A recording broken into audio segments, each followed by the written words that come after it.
You know, if you're going to say what's good teaching, what's bad teaching, well, what's the point of it? And from our students' point of view, a big, massive chunk of it is that this person is going to prepare me to succeed in assessment. Yeah.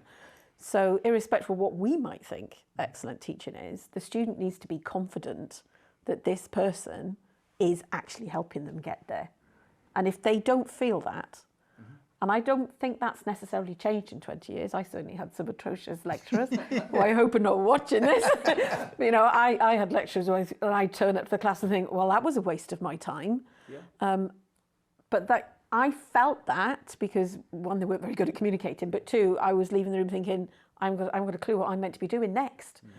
That's what was at the heart of me thinking that was a waste of my time. Yeah. Here's an interesting one. So you sat through that class thinking that's a waste of my time. I think today students won't turn up to that class if they think it's going to be a waste of their time. And I think that comes to this difficult conversation we have with colleagues about attendance and engagement. Because students, whereas you probably thought, well, that wasted an hour of my time, I could have been down the student bar or in the whatever you were doing. Our students think that's going to be a waste of my time.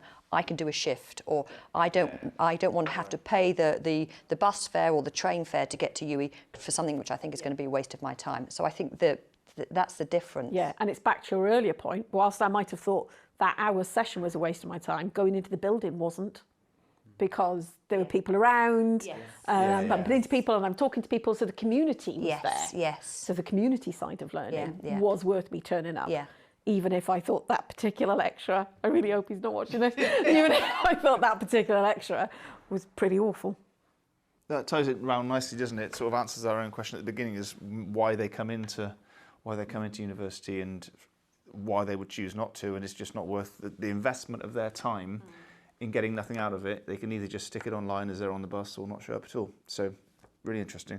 So to sort of draw things to a close, final sort of question, is what are we doing about it, and what do we need to do about it?